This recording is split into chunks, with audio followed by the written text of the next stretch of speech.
നമസ്കാരം, എല്ലാവർക്കും പുതിയ വീഡിയോയിലേക്ക് സ്വാഗതം. മിഷൻ ഇമ്പോസിബിൾ ആയി കോക്ക്.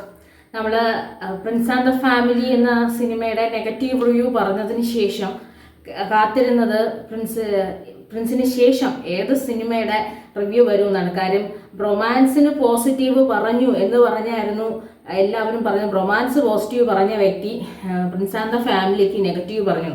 അപ്പം നമ്മൾ അടുത്ത് പ്രതീക്ഷിച്ചത് മാത്യുവിൻ്റെ സിനിമയായ ലവ്ലിയുടെ റിവ്യൂ വരുമെന്നാണ്. പോസിറ്റീവ് ആയാലും നെഗറ്റീവ് ആയാലും അതൊരു പണിയായിരിക്കുമെന്ന് എന്തായാലും കോക്കിനറിയാം. കോക്ക് എന്തായാലും റിവ്യൂ ആയിട്ട് കൊണ്ടുവന്നത് മിഷൻ ഇമ്പോസിബിളിൻ്റെ റിവ്യൂ ആയിരുന്നു. അതിൻ്റെ എന്തായാലും നല്ല റിവ്യൂ തന്നെയാണ് പറഞ്ഞത്. നമ്മൾ പക്ഷേ കാത്തിരുന്നത് ലവ്ലിയുടെ റിവ്യൂ പറയുമോ, അത് പോസിറ്റീവ് ആയിരിക്കുമോ, അത് നെഗറ്റീവ് ആയിരിക്കുമോ, എന്തായിരിക്കും ഇടാൻ പോകുന്നതെന്നാണ്. എന്തായാലും കോക്ക് നമ്മൾ പ്രതീക്ഷിച്ചതുപോലെ എൻ്റെ റിവ്യൂ അങ്ങോട്ട് വന്നില്ല.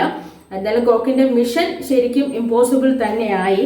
കാരണം പ്രിൻസ് ആൻഡ് ദ ഫാമിലി തിയേറ്ററിൽ വലിയ വിജയമായി.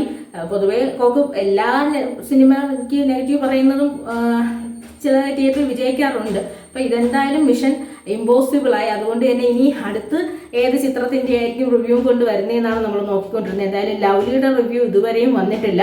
മേ ബി ഇനി അടുത്ത് വരുന്ന ചിത്രങ്ങളിൽ നമുക്ക് കാണാം.